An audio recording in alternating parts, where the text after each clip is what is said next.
güzel bir günden herkese merhaba. Ben Figen Ararat. Bugün çok şirin ama çok şirin bir örgü modeliyle karşınızdayım. Bakar mısınız şunun güzelliğine? Harika bir bere örüyoruz. Kendinden fiyonklu. Çok şeker bir model. Tam da böyle bebeğimizin başına oturabilen bir model. Ben kız çocukları için böyle fiyonklu yaptım. İsterseniz bu fiyonku hiç yapmazsınız. Farklı bir renkle erkek bebeklerinize de bunu uygulayabilirsiniz. Yapımı çok kolay. Normalde misinalı şişlerle örülen bir model bu. Ben sizin için, örgüye de yeni başlayanlar için 2 şişle ördüm. Umarım beğenirsiniz. Hadi yapımına başlayalım. Peki bu güzel bereyi hangi iplerle ördüm? Nako Lux Minnoş Baby'lerle ördüm. Bakar mısınız şunların renklerine? Şeker gibi. Dokusu da inanılmaz harika. Tam bebişlerimizin cildine uygun. Nako Lux Minnoş Baby nasıl bir ip? %35 polyamid, %65 premium akrilik, yani gayet dayanıklı bir ip. Ben bu pembe rengi kullanacağım. Siz de bu renkte yapmak isterseniz renk kodu 5408, 100 gramlık bir ip. Peki kaç numara şiş kullanıyoruz? 3,5-4 numara şiş deniyor. Ben 4 numara şiş kullandım bu bere için. Şimdi 4 numara şişe tam 84 ilmek attım. Bir sırada ters örgü ördüm. Verdiğim bu ölçü 9 aylık bebeğe kadar olabilir. 6 aydan 9 aya kadar. Ama mesela daha büyük bebekler için yapmak istiyorsanız 1 yaşa kadar 10 ilmek daha fazla atıyorsunuz. 1,5-2 yaşa kadar yapmak istiyorsanız bir 10 ilmek daha arttırıyorsunuz. Tabii ki uzunluğunu da biraz daha arttıracaksınız. Böyle ölçülendirebilirsiniz. Şimdi ne yapıyorum? Lastik örgü örüyorum ilk önce. Tekli lastik yapıyoruz. Bir ters bir düz örerek tekli lastik yapacağım.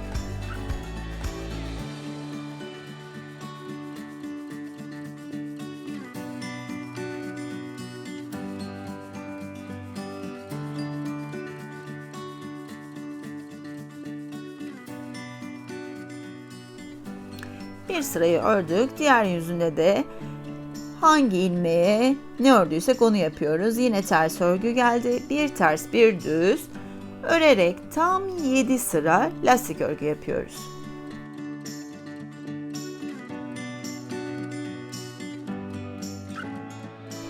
Yedi sıra lastik örgümüzü ördük. Şu V'leri saydığınızda 7 sıra olacak. Şimdi de 10 sıra düz örgü örüyorum.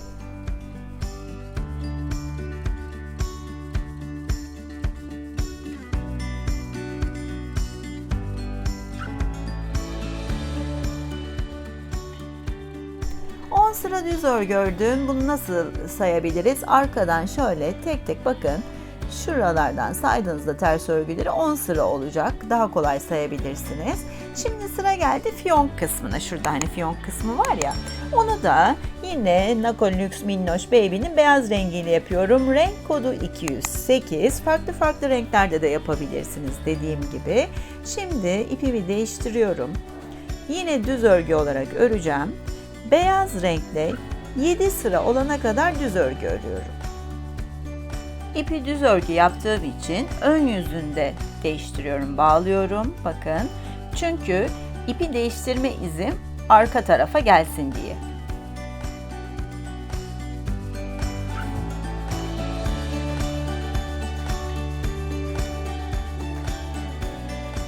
Bakın gayet güzel değişim oldu. İz yeri arkada kaldı. 7 sırada beyaz renkte fiyonk için ördüm. Onu da şöyle arkadan yine sayıyorum. Ve şimdi yine pembe renge geçiyorum. Ve 8 sırada pembe renkle örüyorum.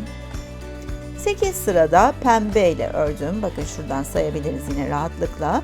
Lastikten itibaren şurası toplamda 26 sıra olacak. Yani şöyle sayabilirsiniz. 26 sıra beyazla beraber. Şimdi ne yapıyoruz? Sağdan ve soldan eksiltmeler yapıyoruz. Tam başına otursun diye. Çok kolay bir şekilde eksilteceğiz. Şimdi sağ taraftan 2 tane ilmek örüyorum. Sağda ve solda 2'şer ilmek kalacak. 2 ilmekten sonra 8 ilmek yine düz örgü örüyorum.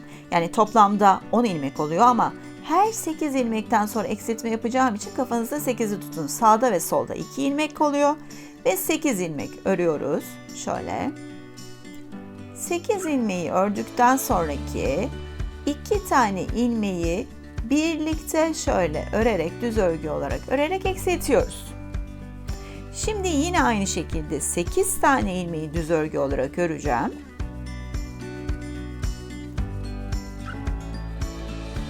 Yine 8 ilmek ördük ve sıradaki 2 ilmeği yine birlikte örerek eksiltiyorum. Sıra sonuna kadar hep 8 örüp 2 ilmeği beraber örüp eksilteceğiz. Yine 8 ilmek örüyorum. Yine 2 tane ilmeği birlikte örüp eksiltiyorum.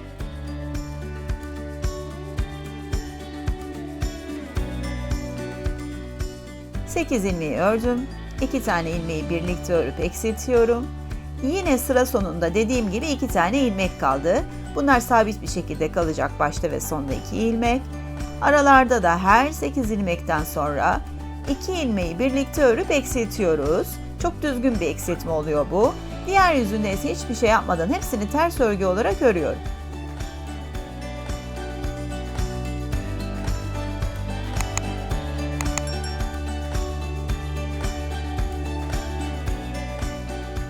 Ve yine ön yüze döndük. Şimdi yine eksiltmelerimizi yapacağız. Yine sağdaki 2 tane ilmek sabit. Onları 2 tane düz örgü olarak örüyorum sonda ve başta. Şimdi 8 ilmekten sonra 2 ilmek eksiltmiştik. Şimdi 7 olacak. 7, 6, 5, 4 diye gidecek. Şimdi 7 tane ilmek örüyorum.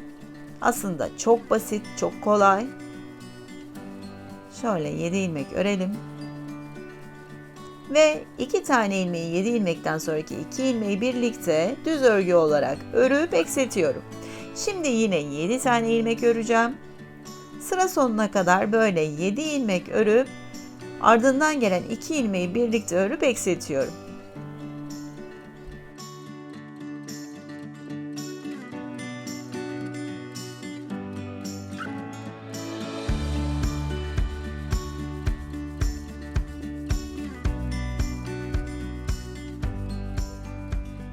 Yedi ilmek ördüm. 2 ilmeği birlikte örüp eksiltiyorum. Sonda yine 2 tane ilmek kaldı. Onları da örüyorum. Ve eksiltmelerimi yapmış oldum. Bakın eksiltme yerlerim belli olmaya başladı bile.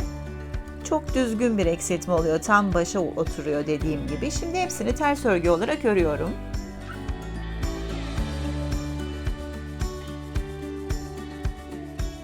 Ön yüze geldim. Yine eksiltme yapacağım. Bakar mısınız? Kesim yerlerimiz gayet net bir şekilde ortaya çıkmaya başladı.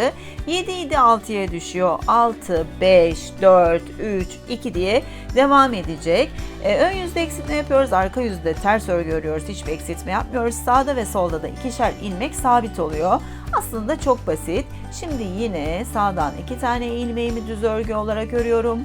6 tane ilmeği düz örgü olarak örüyorum. Şimdi 6 tane daha örelim. 6 ilmekten sonra gelen 2 tane ilmeği de birlikte düz örgü olarak örüp eksiltiyorum. Sıra sonuna kadar aynı işlemi yapacağım. 6 tane ilmek öreceğim. 6 ilmekten sonra gelen 2 tane ilmeği birlikte örüp eksilteceğim. Şurada yaptığım gibi. Sona kadar böyle gideceğim. Ve 6. ilmeğimi de ördüm. 2 tane ilmeği birlikte örüp eksiltiyorum. Sondaki sabit 2 tane ilmeğimizi de örüyoruz. Ön yüzde eksiltmelerimizi yapıyoruz dediğim gibi. Diğer yüzde hiçbir şey yapmadan ters örgü olarak örüyoruz. 6 idi 5 olacak, 4 olacak, 3 olacak, 2 olacak. O ilmeklere gelene kadar böyle eksiltmelerimi ön yüzde yapmaya devam ediyorum. Artık bir ilmeğe düştük. Sağdaki 2 tane sabit ilmeğimi düz örgü olarak örüyorum. Bir ilmek örüyorum. Hemen yanındaki 2 tane ilmeği birlikte örüp eksiltiyorum. Şimdi sıra sonuna kadar hep bir ilmek örüyorum. Hemen bitimindeki 2 tane ilmeği birlikte örüp eksiltiyorum. Sonda 2 tane ilmek kalana kadar.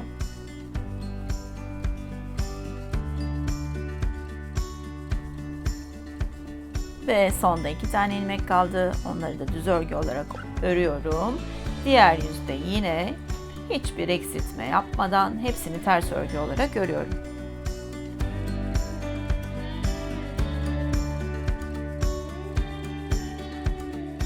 Sıra geldi son eksiltmeye. Bunda da yine sabit 2 tane ilmeğimi örüyorum. Artık arada öreceğimiz ilmek sayısı kalmadı. Şimdi sonda 2 ilmek kalana kadar aradaki ilmekleri 2-2 birlikte örüp eksiltiyorum.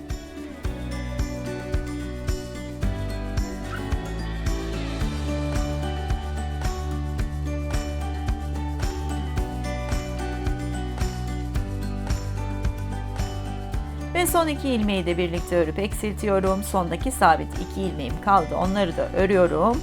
Artık eksiltmelerimi bitirdim. Şimdi diğer yüzde hepsini ters örgü olarak örüyorum.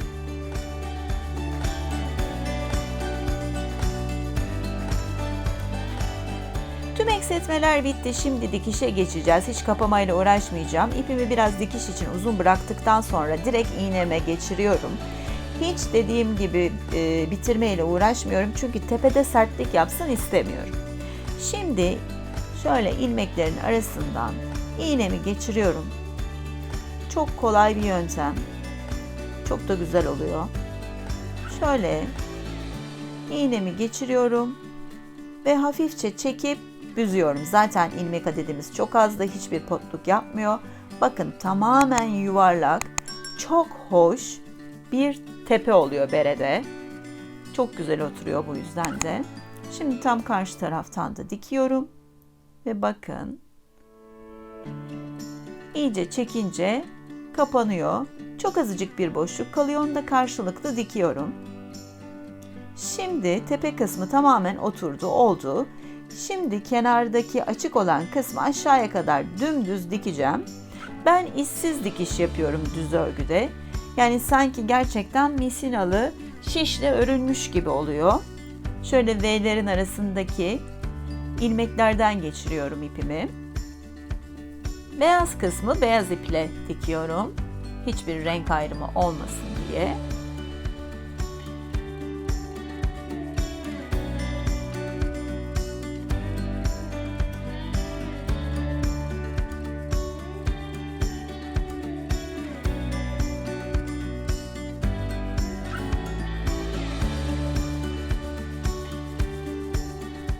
Ve beremiz tamamlandı. İsterseniz erkek bebekler için farklı renklerde bunu böyle bırakabilirsiniz. Hiç fiyonk koymayabilirsiniz başta söylediğim gibi.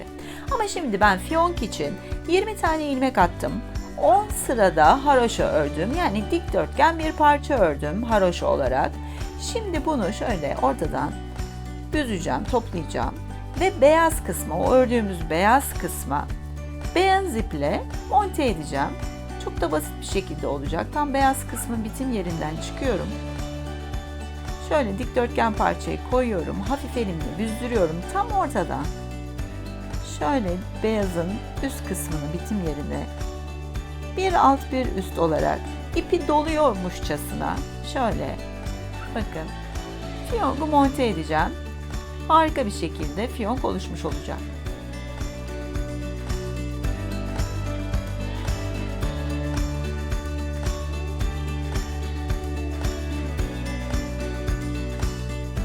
İşte fiyongu da tamam.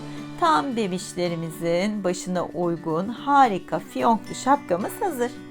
İşte gördüğünüz gibi bu bereyi yapmak bu kadar kolay. Umarım beğenmişsinizdir. Yorumlarınızı sabırsızlıkla bekliyorum. Yine güzel değişik örgü projelerinde buluşmak üzere. Şimdilik hoşça kalın.